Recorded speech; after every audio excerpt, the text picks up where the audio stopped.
untuk mengeluarkan apa? Hasil. Kalau saudara menanam satu tanaman tetapi dia tidak pernah bertumbuh, maka saudara akan mengatakan ganti sajalah, ganti yang lain, karena tidak ada guna sudah sekian tahun. Salah satu contoh, ada mangga di depan gereja kita di Lubuk Pinang. Menurut saya sangat susah diberbuah. Saya pernah katakan, tumbang aja jadi itu. Mangga orang udah 3 kali berbuah, dia baru sekali. Datang teman-teman ngomong, lumayan lama untuk tempat berteduh. Oh iyalah, biarlah. Jadi airnya di atas saya putung, sehingga seperti payung dia. Ada juga fungsinya, saudaraku yang dikasihi. Kebutuhan gereja, saya katakan, di akhir zaman ini adalah bertumbuh dengan dewasa. Karena kedewasaan rohani ini bukanlah hanya keinginan manusia atau keinginan oknumnya atau orangnya, tetapi kedewasaan rohani ini juga keinginan daripada Tuhan sendiri, sesuai dengan ayat yang baru kita baca tadi. Tuhan menginginkan kita dewasa. Kenapa diinginkan saudara dewasa? Karena akan terjadi suatu ketika pertunangan gereja dengan mempelai, yaitu Kristus. Akan terjadi perkawinan, bukan dalam pengertian jasmani. Saudaraku yang dikasih dan saya percaya, adalah orang-orang yang sudah dewasa yang akan masuk dalam pesta perjamuan kawin tersebut. Sama seperti Bapak Ibu tidak akan mungkin mengawinkan di bawah umur. Nanti kalau ada pendeta misalnya di sini dikawinkan di bawah umur, hati-hati, ada hukum. Kalau perempuan umur 16 tahun harus ada surat persetujuan dari orang tua. Tapi kalau udah 17 tahun tidak perlu lagi itu. Setuju tidak setuju orang tuanya tidak ada masalah, itu undang-undang. Dan lagi-lagi 19 tahun, saudaraku yang dikasih. Artinya harus ada kedewasaan baru masuk di dalam perjamuan kawin tersebut, saudaraku yang dikasih. Dan dikatakan bahwa sasaran orang Kristen atau orang Kristen mengikut Kristus, jangan berpikir hanya sekedar diberkati secara dunia atau secara jasmani. Karena sampai saat ini, menurut riset saya, di beberapa gereja, mau gereja aliran Roh Kudus, mau gereja ortodok atau Lutheran, orang mengikut Kristus bagaimana mereka hanya diberkati secara finansial atau ekonomi, walaupun itu sangat perlu. Tetapi kalau itu menjadi sasaran utama bagi orang Kristen, saudaraku yang dikasihi, Alkitab berkata mereka lah orang yang paling marah. Orang yang hanya memikirkan berkat-berkat jasmani, tujuan utama dan itu semuanya, mereka datang kepada Kristus. Mereka adalah orang yang paling marah, sekalipun itu tidak salah. Dan hanya Tuhan Yesus memang yang hanya memberkati kita. Alkitab kita berkata, cari dulu kerajaan Allah dan kebenarannya, maka semuanya akan ditambahkan. Saya pernah berkata ini kepada orang-orang yang di bawah garis kemiskinan. Bahas kalimat ini, mereka menyerang saya. Maksudmu Pak Pendeta kami tidak punya iman? Maksudmu Pak Pendeta kami tidak pernah beribadah? Bukan, itu yang maksud saya. Sudahkah yang terutama dan yang pertama mencari kerajaan Allah itu arti daripada firman Tuhan ini? Apakah mencari kerajaan Allah itu masih hanya selingan? Kalau ada waktu yang kita datang memuji Tuhan, kalau tidak ada waktu yang kita tidak datang berdoa, kalau mood ya kita bersyukur kepada Tuhan, kalau tidak mood kita tidak menyembah Dia. Mood tidak mood, suka tidak suka, Tuhan harus tetap yang terutama. Haleluya. Saudaraku yang dikasihi, maka dikatakan apabila sasaran orang Kristen hanya secara jasmani, perkara jasmani, materi atau hal-hal yang lain yang ada di kosmos ini, yang ada di dunia ini, dikatakan mereka adalah orang-orang yang paling malang, saudaraku yang dikasihi. Dan dipertanyakan, saudaraku, sudah sejauh mana kita perlu bertanya kepada diri kita, sejauh mana peningkatan, pertumbuhan, kedewasaan, kerohanian kita, saudaraku. Karena apa? Kalau iman seseorang itu hidup, tentu akan bertumbuh. Setuju? Kalau iman saya hidup, pasti bertumbuh. Kalau tanaman yang kau tanam atau bunga yang kau tanam itu ada di sana kehidupan, pasti ada pertumbuhan. Mungkin sekarang itu daunnya 4, besok 5 atau 6, ada pertumbuhan. Demikian juga keimanan kekristenan. Kalau iman kita hidup, tentu ada pertumbuhan. Hanya satu ukuran daripada pertumbuhan keimanan, kedewasaan. Kedewasaan, saudaraku yang dikasih, anak-anak dan dewasa. Saudara boleh pikir-pikir, saudaraku, kedua daripada karakter ini. Karena bukti adanya kehidupan, bukti adanya pertumbuhan rohani adalah kita bertumbuh menuju kepada kedewasaan. Saya mau sampaikan sedikit bagaimana ciri-ciri kerohanian yang kanak-kanak. Dikatakan ciri-ciri kerohanian yang kanak-kanak, dia statis. Dia statis, saudaraku yang dikasihi. Apa artinya statis? Tidak ada kemajuan. Dari dulu sampai sekarang, mungkin sampai Yesus datang, begitu-begitu saja. Bahaya enggak? Apa bahayanya tidak ikut masuk dalam perjamuan kawin itu, saudaraku? Saudara telah mendengarkan keselamatan, saudara telah mendengarkan surga, mendengarkan Yesus, mendengarkan semua hal-hal yang indah yang akan diberikan oleh Yesus. Itu semuanya hanya saudara makan uang. Angan-angan saja, karena tidak menuju kepada kedewasaan, tidak ada pertumbuhan. Saudara berada di dalam apa? Kerohanian, kekanak-kanakan, saudaraku yang dikasihi. Dan saya katakan tadi, dari dulu sampai sekarang begitu-begitu saja ketaatannya, begitu-begitu saja cara takutnya kepada Tuhan, cara hormatnya kepada Tuhan, cara ibadahnya kepada Tuhan, begitu-begitu saja. Kalau bahasa sekarang monoton, kalau bahasa apanya melempem katanya. Saudaraku yang dikasihi oleh Yesus Kristus. Dan saya melihat, saya mengingat atau memperhatikan bagaimana seorang anak-anak, seorang kanak-kanak itu, saudaraku yang dikasihi, ini sukanya didinabobokan. Harus dimanja-manja, harus disanjung-sanjung. Kenapa demikian? Karena dia masih kanak-kanak. Kalau dia tidak menerima apa yang dia mau, coba anak-anak yang kecil itu, dia guling-guling dia di lumpur itu. Karena senjatanya adalah menangis, ngambek itu. Bahaya kalau orang Kristen sampai saat ini, yang dimana dari sononya dia adalah bibitnya Kristen, kakek moyangnya Kristen, sampai saat ini kekristenannya harus disanjung-sanjung. Karena harus di bahasa Bataknya dia gelek-gelek ini disanjung-sanjung. Siapa yang nggak tahu bahasa Batak? Tunjuk tangan. Oh. Oke, nanti saya suruh penerimanya satu orang.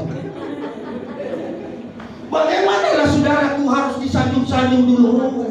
Bapak Ibu, kau baik kali kau, engkau hebat.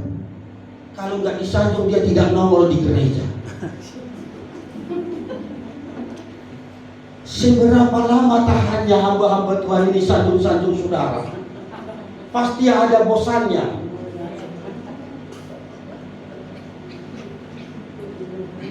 Baru saya tadi pagi ngomong, kadang-kala sudah dari dulu seorang Kristen harus disanjung-sanjung ya. Kadang-kala saya bentak saja itu.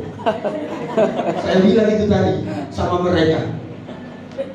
Karena terkadang bentakan kita itu bukan kebencian, tetapi sedang membuat dia menuju kepada kedewasaan. Sudah sejauh mana? Sama saya, seperti saya punya anak kecil bertumbuh, kadang-kadang dia saya bentak, saya uji dia. Saya pernah kayak gitu, saya bentak, kayaknya kau nggak bisa lagi di apa namanya diproses, ku bilang, nggak bisa kau diatur. Langsung hari minggunya itu tidak datang ke gereja. Udah kemana? Aku pikir udah terangkat. Kalau ke surga terangkat lumayan lagi, kalau ke bawah tidak alam, kayaknya capek juga saya pendeta ini. Banyak datangnya amat, katanya pulang kan? Iya. Udah lupa saya, udah gak ingat lagi wajah kalian, ku bilang. Terpaksa saya datang kenalan kembali, ku bilang. Amang ini katanya, ngapain kamu? Minum kopi, bikin kopi, ku bilang. Minggunya itu datang lagi, gak pernah ku bilang apa-apa. Tapi dia sudah tahu itu yang diisi hatiku. Bertemu lagi, saya bentak lagi beberapa bulan lagi. Baiknya abang itu datang lagi mereka, tidak masalah. Ada ujian tertentu saudaraku yang dikasih. Tetapi kalau kita tetap memiliki suatu kerohanian yang kanak-kanak, tidak ada kemajuan-kemajuan begitu saja, sangat mengerikan. Itu tidak mungkin ada hasil, tidak mungkin ada buah yang kita dapatkan dari seseorang itu saudaraku yang dikasih. Bahkan mungkin itu nanti akan menjadi kaki tangan si jahat itu dalam pekerjaan Tuhan, karena tidak bertumbuh-tumbuh. Karena anak-anak itu siapapun yang kasih sesuatu kepada dia akan telan. Ada orang tua yang lain kasih permen makan, ada orang tua yang lain kasih permen makan, dan datang lagi orang tua yang lain, ayo ikut aku, ini permen lagi samamu banyak, ikut lagi. Ini kalau kanak-kanak. Tapi kalau sudah dewasa, datang orang lain berkata, orang tua lain ini permen, entah penculiknya kau katanya itu. Ada bapakku yang kasih aku makan permen. Ayo ikut saya. Enggaklah, tentang kau juga penculik kau, masalah kau. Itu kalau sudah dewasa dia berpikir saudaraku yang dikasih. Maka perlu pertumbuhan itu di dalam kehidupan kekristenan. Jangankan kita harapkan betul, malah berkurang. Yang tahun baru itu, karena setiap tahun baru kan ada kesaksian setiap keluarga. Ada seorang keluarga berkata demikian, kalau kami aman mulai tahun 2025 akan rajin ke gereja. Baru 2 kali minggu aja. Ke 3 minggu sampai 4 minggu sampai bulan 2 gak nampak lagi. Sudah di mana yang berjanji itu ku bilang, entar lama. Saudaraku yang dikasih, kenapa bisa demikian? Mereka berada di dalam kerohanian kekanak-kanakan. Wahyu berkata di akhir zaman, yang kudus akan semakin kudus, yang cemar akan semakin cemar. Wahyu pasal 22 ayat 11. Yang kudus akan semakin kudus. Siapa yang bisa semakin kudus? Orang yang bertumbuh. Siapa yang selalu cemar? Mereka yang tidak suka akan pertobatan. Kalau di wilayah kita sekarang di Lubuk Pinang, orang ditakut-takuti datang ke Pentakosta. Kenapa ditakut-takut? Oh, di sana nanti harus bertobat, tidak bisa makan darah, tidak bisa merokok, tidak bisa ini dan segala macam. Dan ini yang sedang ditabur sekarang di sana. Pekerjaan si jahat iblis itu luar biasa. Dan saya bilang dan kepada jemaat di sana, kalau kau menjadi pengikut Kristus, harus siap pikul salib, harus membuang semua yang kotor. Kalau kau pengikut Kristus tidak ada pertobatan, kau pengikut setan. Dan pengikut iblis, tidak pengikut Kristus kau pengikut iblis, ku bilang. Jadi jemaat yang ada di sini, ku bilang sama mereka, kalau saudara takut bertobat, kau usah datang kau duduk di situ, kau usah dengarkan saya khotbah, gak ada guna. Tapi dosa apapun yang kau lakukan selama ini, itu tidak persoalan bagi Tuhan, asalkan engkau mau berubah. Asalkan engkau mau bertobat, Tuhan tidak akan hitung itu. Darahnya akan menutup pembus engkau. Karena Tuhan itu tidak mau ingat-ingat itu. Tuhan mau melihat bagaimana engkau menyambut dia di dalam kehidupanmu. Saudaraku yang dikasihi, bagaimana di akhir zaman, dan saya katakan ini adalah akhir zaman. Yang kudus akan semakin kudus. Orang yang kudus semakin kudus ini bagaimana maksudnya? Mereka selalu memperhatikan kehidupannya setiap hari. Bolehkah engkau kudus? Alkitab berkata, kuduslah engkau sebab aku kudus. Gak mungkin Tuhan berkata demikian.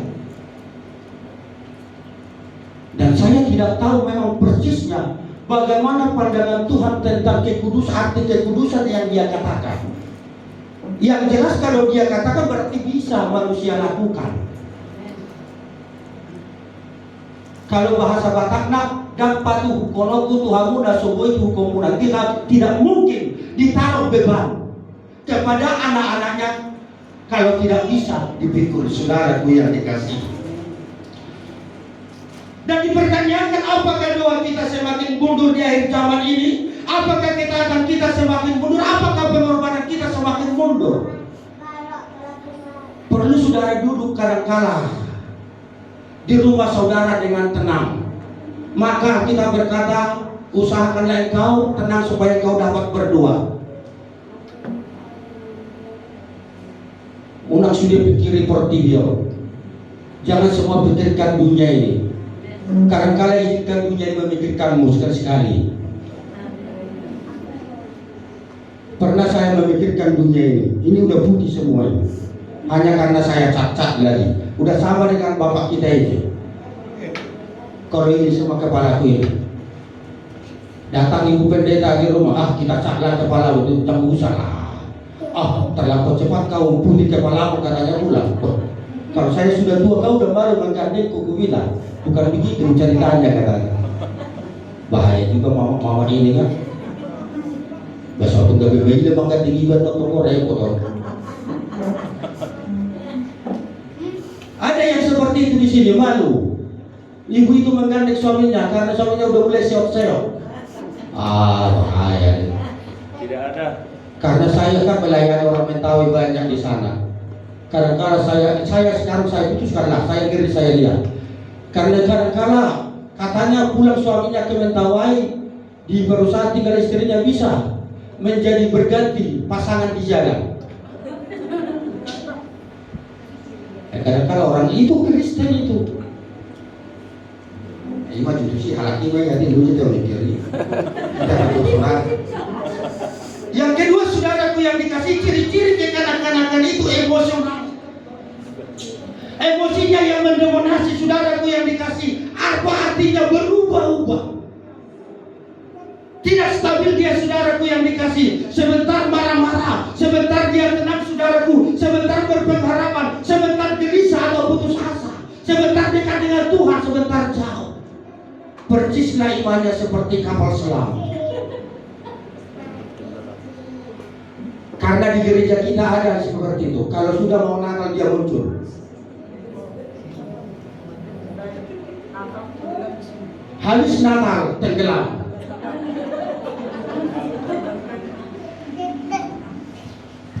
Iman Natal lah itu. Iman kapal selam. Di sini nggak ada itu. Dan yakin awalan arwah roh kan? Rajin setiap minggu kan? Haleluya. Karena saya kan buat riset di orang sekolah 17 kali aja mereka absen dalam satu semester. Kalau yang saya tahu sudah akan sudah tidak akan naik kelas lagi, kecuali ada lobby antara orang tua dengan guru-guru yang ada di sana. Berapa kali absen 1 tahun? Buat absen mulai mumpung awal tahun ini. Enak dekat sama Tuhan. Sudah ada absennya. Mulai bulan Januari, nggak ada yang absen Pak Pendeta. Udah mulai usia awal tuh. Tahu usah dijawab, nanti kan bahaya juga itu. Saudaraku yang dikasih oleh Yesus, emosional. Seperti yang saya katakan tadi, selalu berubah-ubah, tidak stabil dia, saudaraku. Kalau tidak stabil susah. Katanya iya, kau harus datang hari Minggu ya? Iya. Tidak datang. Saya pasti akan datang seperti kesaksian yang saya bilang tadi. Saya akan berubah. Kami akan rajin tahun 2025. Belum apa-apa sudah berubah. Belum apa-apa tidak datang lagi, saudaraku yang dikasihi oleh Yesus Kristus. Sebagai seorang percaya kepada Tuhan, harus ada kestabilan. Kalau tidak ada kestabilan, maka tidak akan ada pertumbuhan. Cobalah dulu, saudaraku. Beriman sampai level 3, turun lagi ke level 5, naik lagi ke level 2, kapan naiknya? Terkadang kita tidak memikirkan ini, saudaraku yang dikasihi. Siapa yang melakukan ibadah di waktu malam pergantian tahun? Kemarin orang Batak yang dulu yang biasa lagu Batak. Namborudo musisata muselam sudah buhadu nasaila. Itu reuni bagi pribadi kita, memikirkan bagaimana aku di masa lalu, bagaimana aku sekarang. Karena kita hari ini berbicara kepada kedewasaan. Bagaimana aku sekarang? Bagaimana aku ke depan? Saudaraku yang dikasihi oleh Yesus Kristus, kalau tidak ada kestabilan, maka akan seperti kapal yang terombang-ambing. Seperti kapal yang terombang-ambing, dia akan kesasar, dia akan maju tanpa ada sasarannya. Kapal yang terombang-ambing kita tidak tahu kemana dia akan sampai nanti. Ke daerah mana, ke sudut mana saudaraku yang dikasih oleh Yesus Kristus. Tergantung arah angin. Jadi orang yang kanak-kanak keimanannya dia tergantung arah angin. Dia akan berkata, biarkan aja lah seperti air mengalir. Jadi kalau ada orang ngomong kayak gini, ada menghadapi suatu perjalanan kehidupan, biarkan aja lah mengalir saja lah Pak, katanya. Mengalir apa? Lawanlah arus itu mengalir, nanti kau di sana, tadi bawa kau ke got-got sana. Saya tidak mau menjalani kehidupan itu berkata mengalir sajalah.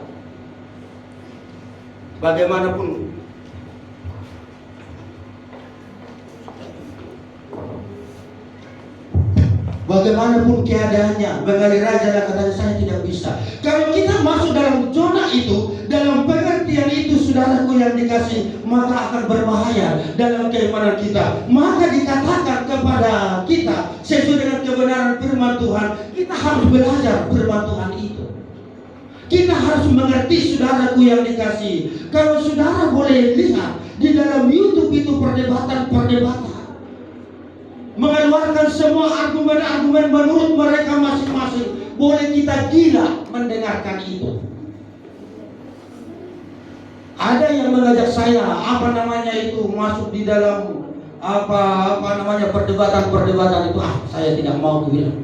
Saya tidak suka berdebat yang seperti itu. Mungkin bukan dia tidak ada pengetahuan saya, tapi saya tidak suka memperdebatkan ini, bahkan kepada siapapun agama apapun di sana. Karena di dalam Alkitab ini tidak dikatakan perdebatkanlah Alkitab ini. Tidak pernah dikatakan demikian, tapi dikatakan di sini pertanggungjawabkanlah imanmu kepada orang yang meminta pertanggungjawaban.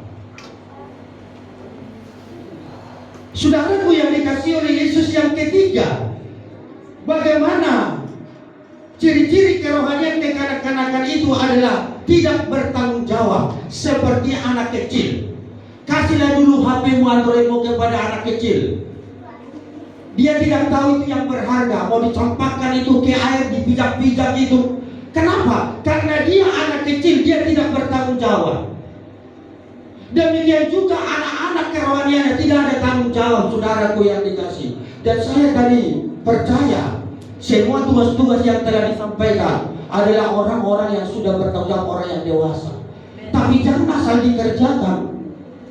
Yang penting saya ada di situ. Yang penting saya tugasmu sesuai dengan porsimu. Jangan asal jadi, jangan asal. Maka kita berkata apa saja yang kamu lakukan, lakukanlah semuanya itu seperti untuk Tuhan. Haleluya.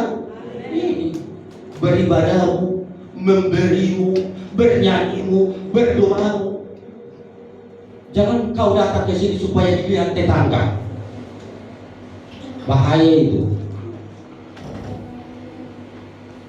Tapi engkau lakukan semua karena Tuhan. Aku datang karena Tuhan. Aku melakukan ini karena Tuhan. Kenapa demikian? Karena sudah ada tanggung jawab. Karena orang yang memiliki kerohanian karena dia tidak ada tanggung jawab, tidak bisa mengelola yang Tuhan percayakan kepada dia. Dan selalu saat ini saya gencar berkata, tubuhmu itu adalah bait Roh Kudus. Tuhan berikan tubuhmu itu kepadamu, engkau kelola dengan baik, jangan rusak. Kenapa hanya mak saya pakai pelayan di Pentakosta Lumpinan? Saya suruh bapak-bapaknya, kau mau jadi pelayan. Maaf kalau ini di sana ini. Kalau kau jadi pelayan, unang jombang, unang be marisak kamu. Unang be olah kamu minum-minum. Unang be olah kamu marjuji apa pun itu. Boy lo, tak tolak dopi amang saya denai. Pasosok maju isi. Biarlah ibu-ibu ini. Ada pula tukang gosip ko mama perbeda udah pula dokter tong bisa luji gue memikir dia. Alkitab berkata kita harus suratan Kristus yang hidup, yang bisa dibaca orang. Kadang-kala soal hamil untung kalau terjepit. Habis si John menapinakyo per hebet punya uang banyak. Tidak kita pakai nanti tidak dikasih uangnya sama kita. Si malakama lo berarti tahu. Kita buat melayani bertentangan dengan surga. Tidak kita buat bertentangan dengan perut.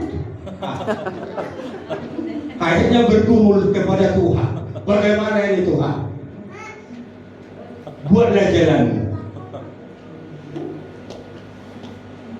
Takut juga saya. Sejak saya berdoa kayak gitu, jadi banyak yang sakit-sakitan. Saya tidak mampu memutuskan bilang. Banyak yang sakit. Sakit jantung kah, sakit rematik kah, sakit ini kah. Bahaya ini saya pikir. Janganlah gara-gara doa itu. Saudaraku yang dikasih itu sebenarnya agak canda, tapi itu kebenaran. Susah, pendeta ini susah. Apa tadi? Dibuat melayani bertentangan dengan surga, uangnya banyak. Tak dibuat melayani, tidak mengalir. Ternyata kita masih punya perut. Kecuali pendeta yang gak ada lagi perut, tahu sana di bawah uangmu. Ini karena masih ada perut. Bahaya. Pendeta sih mau begini memang susah juga menghadapi zaman ini, apalagi di Lubuk Pinang kan. Besok nak ada Lubuk Pinang, besok nanti orang-orang baik semua kan. Amin. Saya tanya lagi Pak Pendeta nanti, siapa yang sudah membawa persembahan persepuluhannya? Belum ada.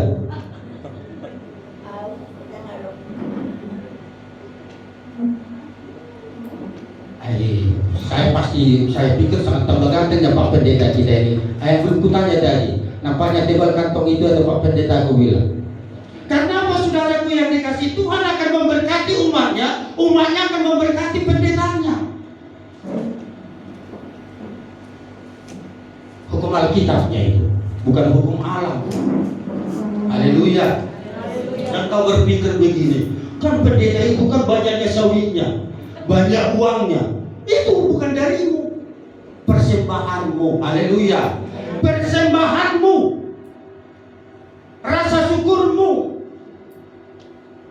Banyaknya uang si Yakub Nahwai, miliaran. Siapa lagi pendeta-pendeta sekarang itu yang sering diperdebatkan? Si Gilbert Romondo. Saya kan pernah diributkan itu. Jamnya segini, harga sekian ratus juta. Sampai juga ke jemaat kita di sana. Terhadap penyinyir kalian itu, kalau ada yang mengomentari itu, dia tidak mulai dari yang sekarang, mulai dari nol itu, dari sakit-sakitan itu. Apa tidak wajar? Apa tidak wajar dia menikmati berkat Tuhan? 3 saja milioner jemaahnya.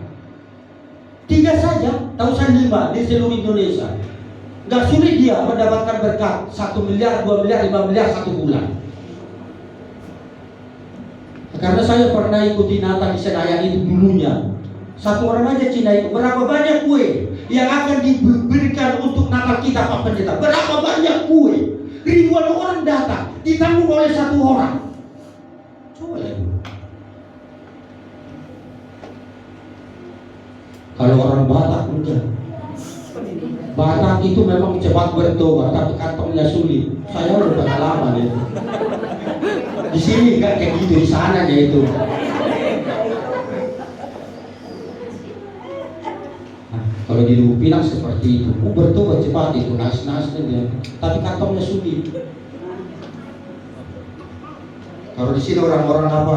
Saya lihat situa kita pun di sini jemputnya ganteng-ganteng. Itu kan peduli sama jemaahnya. Haleluya. Amin. Dengan haleluya. Kembali kepada firman Tuhan ini, saudaraku yang dikasihi.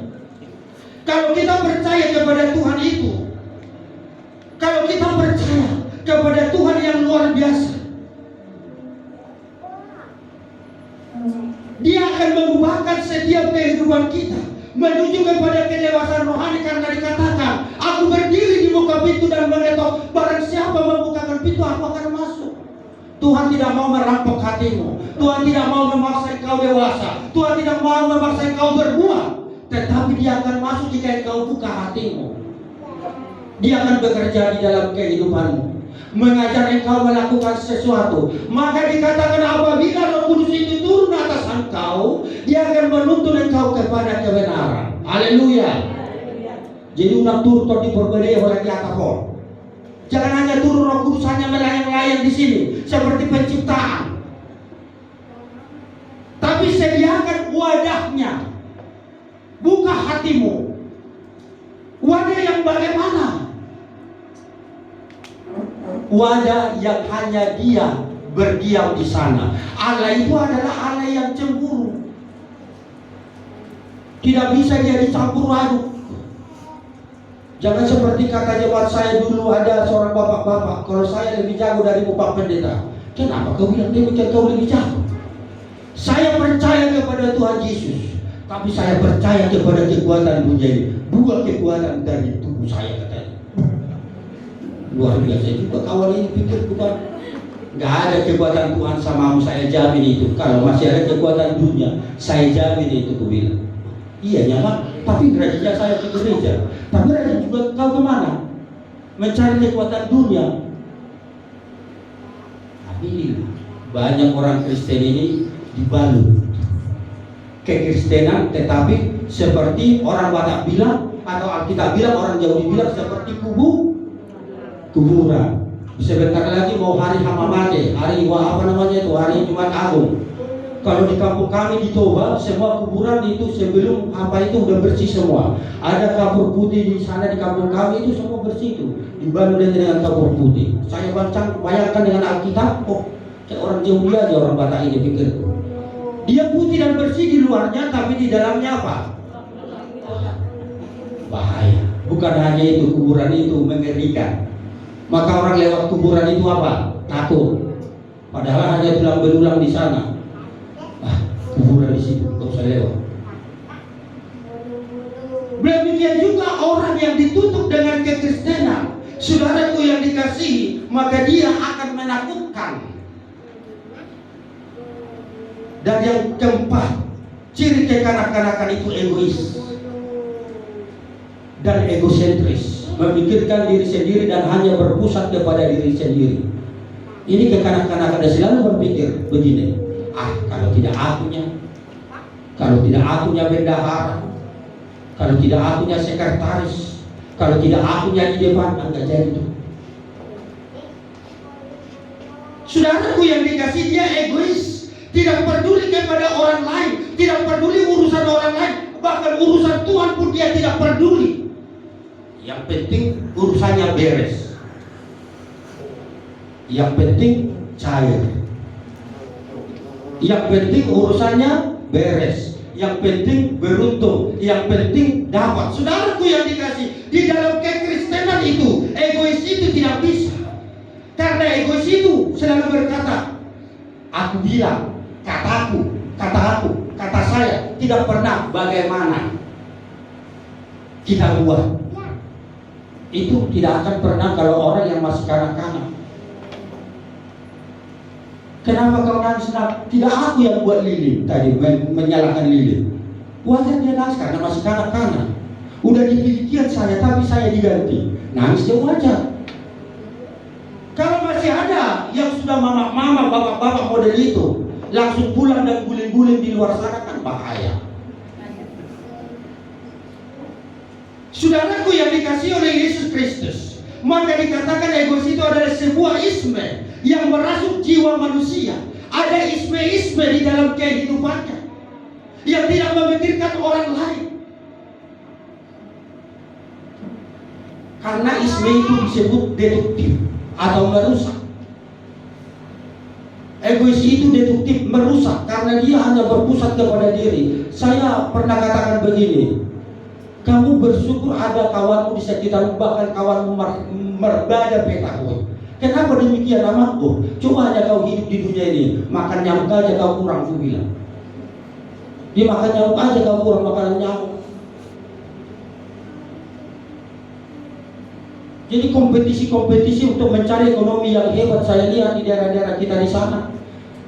Sikut menjikut, tidak peduli orang lain, ambisi dan segala macam, dan memikirkan biarlah hanya saya yang hidup. Kira-kira itu terjemahannya. Saya katakan, andai kan hanya engkau yang kaya di dalam satu daerah, akan berbahaya juga. Tetapi doakanlah semua orang kaya di sekitarmu. Di saat engkau tidak punya, mungkin engkau bisa minimal minjam. Itu logikanya, logika umumnya, saudaraku. Masuk kepada kerohanian, saudaraku, kalau engkau egois, hanya mementingkan diri sendiri dan berpusat kepada diri sendiri,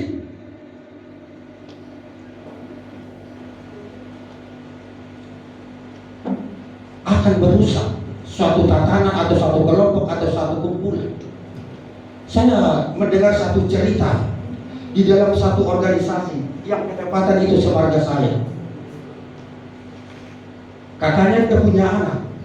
Di dalam satu perlombaan yang dibuat di sekolah minggu mereka, kalau tidak juara anaknya akan diulang pertanyaan supaya sampai juara anaknya. Kalau sempat tidak juara anaknya dan tidak mendapat hadiah, akan terjadi keributan. Dan berkata itu tidak sah.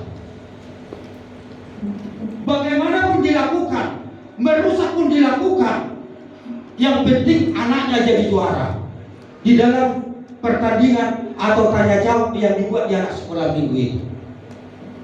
Karena pernah saya bilang saya mau injili itu, datang jemaat itu bilang, jangan abang, berbahaya. Ini ceritanya katanya sampai sakit perutku ketawa. Kenapa? Karena margaku juga kan, margaku sendiri berkarakter demikian. Kalian ini aku bilang enggak mah, begini itu nanti merusak di sini. Nanti akan diubah oleh Tuhan. Aku bilang enggak terubah lagi itu abang, biarkan saja lah katanya. Enggak terubah lagi, biarkan saja lah. Karena dia sangat egois, sama hanya memikirkan dirinya, tidak memikirkan perasaan orang lain. Sudahlah, sudah. Saya akhirnya menjadi berhenti juga. Jadi bagaimana yang kita lakukan? Biarlah setiap jemaat biarlah datang sendiri amat. Tak perlu amat kunjung ke sana jemaat. Udah jadi bodoh saya kalian buat, aku bilang. Dipikirnya nanti yang kita sanjung-sanjung, kita elek-elek, jadi suka-suka. Enggak seperti itu ceritanya. Alkitab berkata, beritakanlah ini. Itu cerita Alkitab, gue bilang. Ada yang langsung datang, ada yang harus kita ceramahi supaya mereka bertobat. Saudaraku yang dikasih, egois itu adalah sebuah terorisme yang merasuk jiwa manusia. Dikatakan semua isme atau paham yang merusak jiwa seseorang itu berasal daripada si jahat yang menghambat pertumbuhan manusia itu, dan itu akan menjadi suatu pekerjaan deduktif dalam suatu pekerjaan Tuhan atau merusak dalam pekerjaan Tuhan. Jadi bertumbuh. Kalau saudara tetap masih anak-anak, bahaya. Kalau saudara tetap anak-anak dari start ke situ, akan bahaya. Saudara akan menjadi musuh daripada pekerjaan Tuhan. Kenapa tetap menjadi kanak-kanak? Dia tidak membuka hatinya. Dia tidak mau merendahkan hati, dia tidak mau merendahkan diri. Karena sepanjang yang saya tahu, kalau datang hujan tidak langsung membasahi gunung-gunung, tapi membasahi tempat-tempat yang paling rendah. Ini saudaraku yang dikasih. Kalau ada orang tidak bertumbuh imannya, dia mengeraskan hatinya, dia tidak membuka dan tidak mengizinkan karya Tuhan di dalam kehidupannya. Orang yang tidak mau bertumbuh itu kadang-kadang ada dia apa? Sok pintar, sok pandai, sok tahu. Belum kita bilang sudah tahu dia. Belum selesai kita cerita dia sudah tahu. Di sana ada itu. Kita cerita masih awal dia sudah tahu. Kita cerita ini dia sudah tahu. Nah, karena sudah mengalang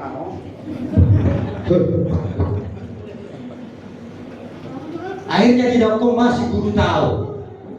Kadang-kadang saya berpikir pantasan wartawan tidak laku. Yang terakhir dikatakan saudaraku yang dikasih, kekanak-kanakan itu dikatakan belum teruji. Kurang ajar. Anak kecil itu tidak teruji. Anak-anak itu tidak teruji. Anak-anak itu tidak dapat menyelesaikan masalah. Walaupun sesederhana mungkin, anak kecil itu tidak dapat menyelesaikan masalah, tidak dapat mengemban perintah-perintah Tuhan. Tetapi orang yang sudah dewasa itu mampu mengemban. Kalau orang yang belum dewasa itu pilih-pilih mana ayat Alkitab yang mau dilakukan sesuai dengan keinginan hatinya. Kalau itu agak-agak merugikan menurut dia tidak lakukan itu.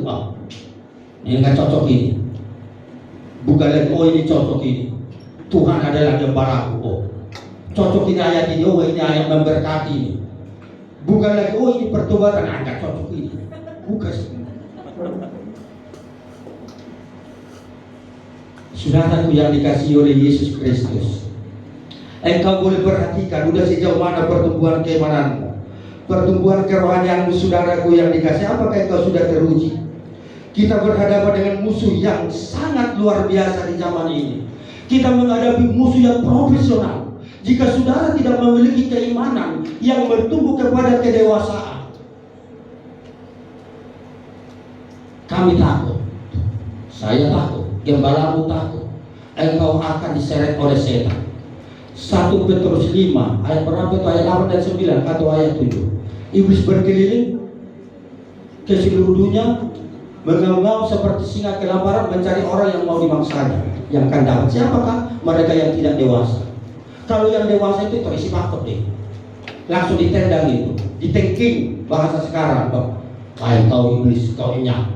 Kalau yang masih kanak-kanak itu akan ditelan itu, dengan pengajarannya, dengan rayuannya, dengan karakternya, sifatnya, semuanya akan ditelan. Saudaraku yang dikasihi, menjalani kerohanian ini berpikir seolah-olah besok mau datang Tuhan, maka benahi hidupmu. Selalu berpikir seolah-olah besok datang Tuhan. Jangan kau berpikir, oh masih lama datang Tuhan, biarlah kita enak-enak aja dulu.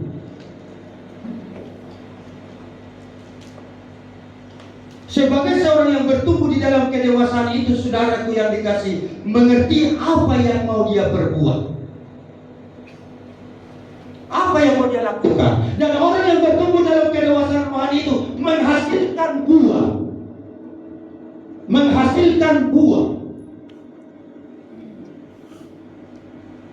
Pernah lihat satu pohon yang berbuah dan tidak semua buah itu bisa dinikmati yang punya.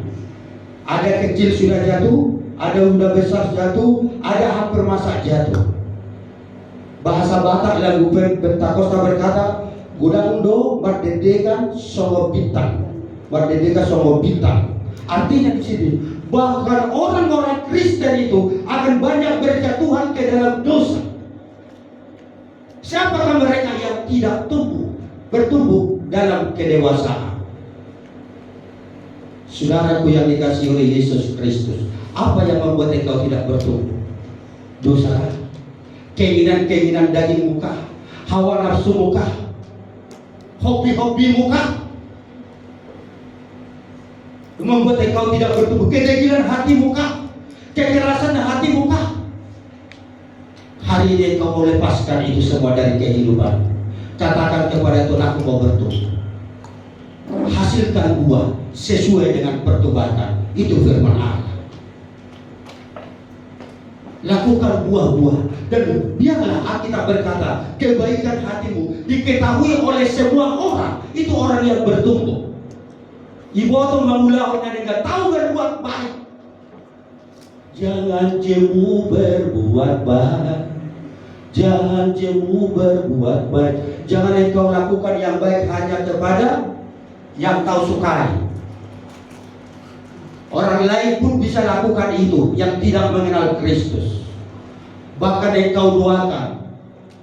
Saya katakan ada pesta kemarin, saya katakan kepada orang-orang lain, hamba Tuhan yang lain, saya sedang bergumul untuk mendoakan kota kita ini. Serupa kita Pak Pendeta katanya.